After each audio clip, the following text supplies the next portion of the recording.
welcome everybody. It's time once again for another episode of SLMA Radio. It's the longest running program here on the Funnel Radio channel. It's brought to you by the Sales Lead Management Association. And our host today, well, he's the founder of both, Mr. Jim Obermeyer. Hey, Jim. Hello, Paul. He's got his thinking cap on today.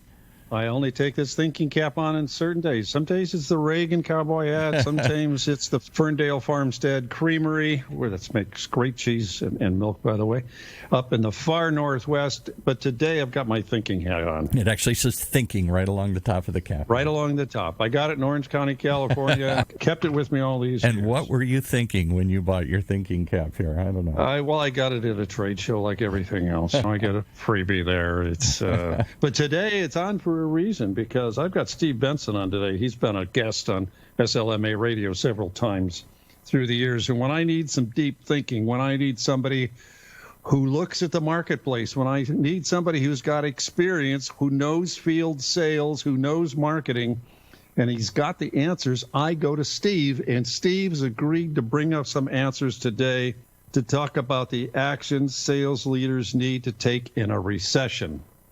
Recessions cause fear and confusion in marketing and sales and all of the companies that employ them. There have been 47 measurable recessions since the United States became a nation. 4 recessions since 1990, which is within the career memory of most of our listeners today. One of those recessions lasted 10 years. It wasn't the worst recession in history because our GNP only dropped 5%. There have been worse. Now, Steve Benson agreed to come on today because everybody's thinking, what do I do? The stock market today is up 242 points. It goes up, it goes down. It's a yo-yo. We've had the best second quarter in years in the middle of this recession. I don't know. Steve is the founder and CEO of Badger Maps, the #1 route planner for field salespeople. After receiving his MBA from Stanford, Steve joined Google, where he became Google's enterprise top sales executive globally in 2009. In 2012, he founded Badger Maps to help field salespeople to become more successful by optimizing their routes and schedules to save time and be on time so they can sell more. He also hosts the Outside Sales Talk podcast, where he interviews industry experts on their top sales tips. Steve is also the president of the Sales Hall of Fame. There's no better person to ask the question, what sales actions sales leaders need to take in a recession? Steve, tell us, what should we do? It's great to be back on the show. Well, I know what marketing people should do in a recession. They should keep marketing. People who put their heads in the sand during recessions, the marketing managers, the CEOs, end up, when the recession is over with, they've lost market share by 2 to 4 or 5 points or more if they even have a company. And those that continue to market through the recession and sell have gained market share. But sales leaders, it's a different issue. Different issue. They may have to take different tactics. What's your advice, Steve? How do sales managers tackle this tough time? Sales is very different than marketing in a time like this. And there are specific challenges that sales managers face in a recession. The competitive landscape changes, for starters. The desperate competitors are out there that may do desperate things. Cash is king in a recession, and a lot of companies are really hurting and are low in cash. And people that you're competing with for deals are willing to do things that they would not have done before. That might be liquidating inventory just to pull in cash and keep the lights on. It may be giving away free consulting or free things, free value to steal your customers away from you and to win deals. They could deeply discount the product because they just need dollars coming in the door. And your competitive landscape can be a new challenge and really dynamic in this type of environment if you're a sales leader. But also you have to look at your prospects, look at your customers. Their world is changing too. You're going to see new forms of resistance that wasn't there before. Customers not wanting to engage, not wanting to meet in person for several reasons right now. But if someone didn't really want to meet or engage with you before, now they have a fantastic excuse, right? There's a great reason to not engage. If a sales manager or a sales rep ever wanted an excuse not to succeed in the world, now, or anyone wanted an excuse, now everyone's got the best excuse ever. I always say excuses won't pay the mortgage. You got this resistance to spending money. You've got spending freezes to deal with. You've got aggressive procurement offices who are they're going to leverage the recession for discounts, better terms, and generally jam down your margin. A procurement department, when they stop wringing out the wet rag, it's when the rag stops giving water. And they've got a great excuse right now to twist the arm of all your sales reps to get a few more concessions. It's their job, and you've got to prepare your reps for these negotiations. Well, how do you do that? Do you go through negotiation training that they haven't had in the last 4 or 5 years? Does the sales manager get out on the road and teach them how to do it? But getting on the road right now doesn't seem to be the upside, much less getting on an airplane, much less meeting with people. How do they do it? I think you have to coach them for this specific issue. There's negotiation training is a key thing to can teach them, and you can prepare them for it. I've sat down I've talked to my reps and had them reach out to me when they're getting in these situations, and they're like, yeah, the guy just says he can't pay. And I'm like, well, then your customers are going to leverage this to squeeze money out of you. And you have to prepare through training and through getting them prepared and explaining to them, hey, it's tough times for everybody, and they're going to ask to lower the margin. They're going to ask for a discount, which will then lower our margins, but we need to pay everybody with those margins. So I think training is important. I also think that as a sales manager, you can incentivize in slightly different ways your sales team. If you have a product with tight margins, or if you're feeling pressure and you need to defend your margins, you can change the way that your reps are comped. If they're currently comped on revenue, you can consider comping them on profit margin instead. And with that change, do training around that and teach them to defend the margins. What I'm saying is if your profit margins are usually 30% and your rep gives a 15% discount, then you actually need 2 deals to be worth as much as the deal was at full price, right? So it's right. A huge deal to give up that 15%. And if your rep's comp plan is aligned with revenue, that 15% discount only costs them 15% of their commission. If the comp plan is aligned with profit, that 15% discount just costs the rep half their commission. So if you change to a profit-based structure, they'll defend the margin a lot better. They'll be incentivized to. And in general, you always want to design comp plans to be aligned with the business and the business's needs. I'm not saying change your target earnings that you're paying out on your reps. I'm just saying change the way they're rewarded so that the reps that are generating the most profit are rewarded for it. And you see this all the time. I mean, high-margin businesses, they often comp on revenue, like software or drugs, like pharmaceuticals. But if you're dealing with a tight margin business, if you're selling a commodity product, corn or something, they're going to be comped on margins much more often. The tighter the margin, the more likely they are to be comped on the margin. But as a sales manager, you may find yourself having just moved from a high margin industry to a tight margin industry overnight. You want to revisit the comp plan as a result. Well, too many salespeople and sales managers believe that solves all problems, and the reality is volume doesn't solve all problems. Big discounts simply mean that the sales rep wins because they get a commission. You already mentioned that. They lose less money on the sale when there's a discount. The customer wins. The company says, well, our sales would have been worse without this, and the CFO is biting his nails, and she's about ready to jump out the window because the margin has gone down so much that doesn't make any difference what it is if you go out of business. What do sales leaders need to change in their own behavior in a time of crisis to keep the revenue flowing? What do they do as individuals, as leaders in the company? An economic crisis is, frankly, the hardest time to be a sales leader. The whole company depends on revenue. And so you truly need to step up in a time of crisis because everyone's salary in the future of the company depends on the flow of revenue coming in the door. You've got to be more responsive than ever. You've got to work harder than ever. You've got to support your sales reps who are scared. They're worried about their jobs. The PPP guaranteeing them their base salary for a few months doesn't help with their commission check that's evaporated because they're not selling the same amount anymore. They weren't paying their mortgage with their base, right? They were counting on the full OTE, right? So you got to guide them. You got to coach them more. You can't go silent. It's easy to hide behind your computer in the stay-at-home world, right? But I think you got to get in front of your reps. It's harder because you can't go on calls with them. You can join the remote calls. You've got to ask reps questions and find out what they need to be successful. What are the new impediments to their success? And you have to find ways to remove those impediments. In order to do that, you have to understand what's going on at the ground level so you can then steer the ship. Managers need to change their focus to forward-looking KPIs and not just look at lagging KPIs, meaning, like, commonly I see sales leaders looking at the main KPI of current revenue, which is frankly a lagging KPI, meaning a key performance indicator.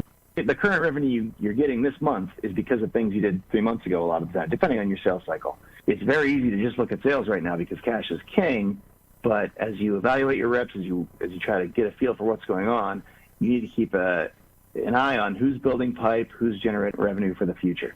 One of the things I think about has to do with that pipeline and the honesty that salespeople, it's during these tough times, salespeople are more likely to talk positive about things that aren't very good, to avoid those questions where somebody says, well, is that deal going to close? Oh, yeah, it's going to close. I've been told it's going to close. And they know in the back of their heads, they're just trying to delay the inevitable, hoping that the fairy godmother comes along and dings them and brings some of those things in.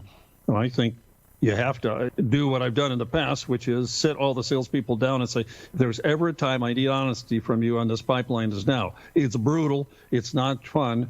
It's not fun to admit that you don't know whether this is going to close or not, but I can't possibly go to the company with a bad forecast. The next thing behind the lagging revenue is a bad forecast, which hurts everybody. But so many salespeople continue to lie because they want to believe it.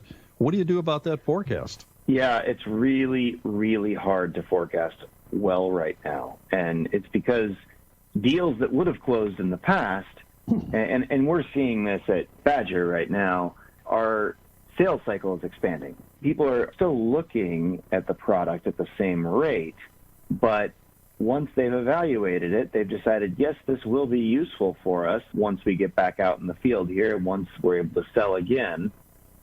And so we want it. We've decided we're going to get it, but then they pause right there, whereas it would have been closed right there before, and we would have inked the deal. Now it just slides out where they're like, okay, well, we're going to get this as soon as we're going to be able to go out again. Like, imagine you're selling beer to bars and you're like, okay, this is great. This is going to help us. And the pause in the world here has allowed them to evaluate the new technology. They went through the full sales cycle with the rep. They tried it out. They loved it. They want it, and now pause because they aren't in the field. So, and I think a lot of people, for a lot of reasons, are seeing that expansion of the pipeline. And so deals that your reps expected to close now aren't going to close. And so as a manager, it's not just that your reps are BSing you. The world has changed underneath them, and it can be hard to recognize that there's been a shift or a change. And so you have to adjust for that when you're providing your forecast up the chain. And forecasting's more important now than anywhere ever to forecast accurately, because the CFO and the CEO, they're making decisions on the business based on how much money is going to be in the bank account at the end of the month. Cash is really important right now, and they're trying to figure out, well, how many people do we have to let go? Are we going to give up this rental space, our offices, or what? If a whole bunch less money shows up than they were expecting, then surprises are really bad right now. It's important to forecast accurately. We're going to take a quick break here. We've been speaking with Steve Badger. He's the CEO founder of Badger Maps, guy I really trust when we talk about field salespeople and how to get better productivity. We're tackling this subject, action sales leaders need to take in a recession. We're going to be back in just a moment. And just a moment to remind you that Badger Maps is a route planner that automates territory management for outside salespeople. Badger helps you visualize sales data, optimizes daily routes, and generates meeting reports, helping users drive 20% less and sell 25% more. That's right, we said drive less and sell more. Visit badgermaps.com if you want to learn how to do this. It's the #1 route planner for field sales like yours. And if you've ever wanted to create a podcast for your company or brand, now's the time to think about it. We're all sequestered at home still searching for content to tune in and learn new tricks. You might be one of the ones that they're looking for. So if you've thought about extending your thought leadership, if you want to help build a personal brand, or if you've just got a story to share, Funnel Media can make it easy for you. We can get you heard by hundreds or thousands of listeners specifically tuned to your topic. Separate yourself from the crowd. Contact Funnel Media to bring your story to life. We make it easy and convenient. Go to podcasts.com Made Easy. That's podcastmadeeasy.com. All right, back to the man who always makes it easy, Jim Obermeyer. I'd like to, but we're talking to the guy who's got the answers today, Steve Benson from Badger Maps. He's been on our programs in the past over the last 3 or 4 years. He has his own podcast, Outside Sales Talks, where he interviews industry experts. What do some of those industry experts tell you, Steve, when you ask them a similar question to this on your own podcast? There's a lot of different things we're talking about right now. I mean, we've done a bunch of podcasts lately that we've released on different people's opinions on how to deal with the new situation that we're in right now. I think a lot of what people are talking about is how do we build pipeline. I'm seeing that as a major thing that we're discussing. I'm seeing people talk a lot about how you have to shift your messaging. I'm hearing people talk about how to attack markets in a new way and like reach customers in new ways because where people's eyeballs are shifting. On the messaging, for example, when you go to market and communicate with new customers in a bad economy as opposed to a good one, you have to shift how you're presenting your product and how you present the benefits and the value that your customer will get or prospect will get from the product or service that you have. And you have to shift the messages from "we'll help you do better," and you make it instead, you have to shift it to "we'll help you do more with less." You need to show your prospects how much, in terms of dollars, you will help them do more with less. Could be less money, could be less manpower, could be less resources. I just did a training with my team on this because someone smart told me to do this. So I'm relaying it to you. These aren't nothing's my idea. I'm just a parrot. But but the way I did this with my team was when times were good, our messaging was, we'll help you sell 20% more with your field salespeople. We'll help you drive 20% less. We'll help you sell 20% more. We'll help you do better messaging, right? Now, our message has changed now, and the message is, with Badger Maps, your outside sales team can generate the same revenue, even though your team is 20% smaller. We'll help you do more with less. There's a huge difference psychologically, the way people react to those two different messages. Even though you're essentially saying the same thing, one message resonates way more with people in a down economy. I'm talking about changing the first thing that you say at the top of your website. Say that to me again. State it out again so people can write it down. Okay. Change from "will help you do better." So a lot of people's message to the market, their core message for the last 4 years or 10 years, which have been excellent economic times, people are being asked by their bosses to do better. It's like, hey, get me 20% more. But in a down economy, you want to show them how to do more with less. So it's not "we'll help you do better," it's "we'll help you do more with less," which is a subtle difference. And I use myself as an example. I changed from "we'll help you sell 20% more with your field sales team" to "with Badger Maps, your outside sales team will generate the same revenue, even though your team is 20% smaller." So it's "we'll help you do more with less." Very good. Very good. Doesn't a lot of this come back to the prospecting issue? Now, marketing has the responsibility, Steve, to create more qualified prospects. It's their job. It's what they were hired to do. I had one guy a couple of weeks ago said, "This is my time. This is why I was hired. I wasn't hired to do this in the last 10 years as the market came back, and I was hired to be a marketing manager, but I wasn't stressed, especially in the last 5 years. Today is what I was hired to do at this company. I was hired to bring it back. I was hired to create the qualified demand. I was hired to help the salespeople. This is my time to shine, and I'll probably only have a few times in my entire career to do this in this manner." And then we've got, hey, my marketing department's not doing enough for me. The salesperson and the sales manager has to do it for themselves. If the marketing management is failing and the company is not spending the money, when the rubber meets the road, it's still the sales manager and the salesperson who has to say, we've got to create our own demand. We don't have any choice. The messaging is great, and I love what you said there. I like what you said about being more responsive and the manager's coaching, and you've got to work harder, and you've got to change from looking backward to looking to forward KPIs. But at the same time, how does a salesperson really get back to prospecting in these tough times?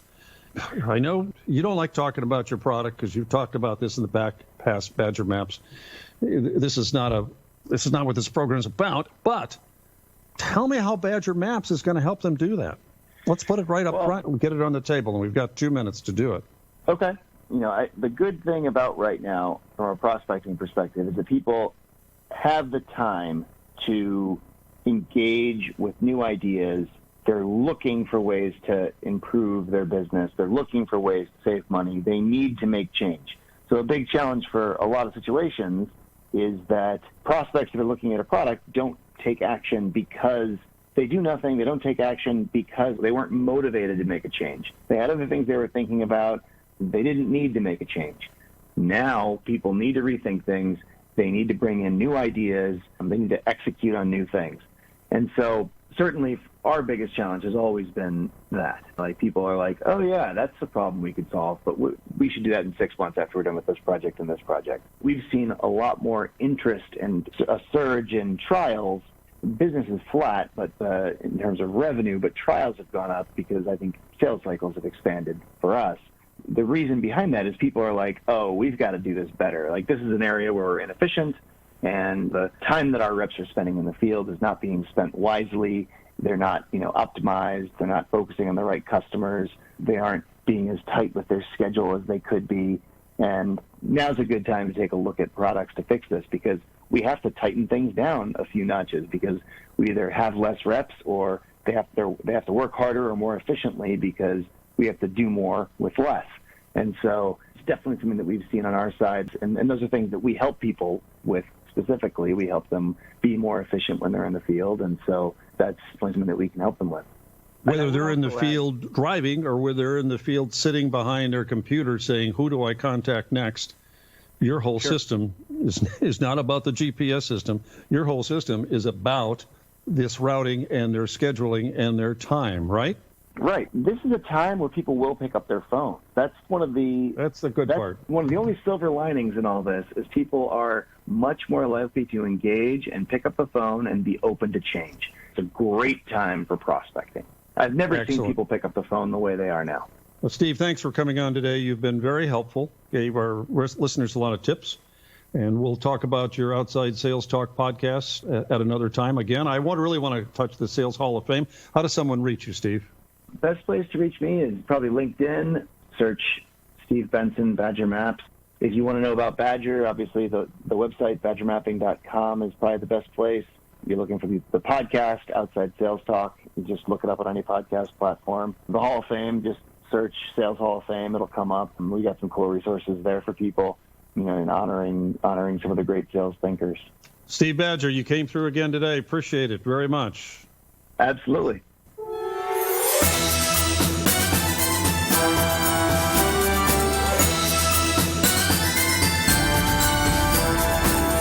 You've been listening to another great example of SLMA Radio right here on the Funnel Radio Network for at-work listeners like you.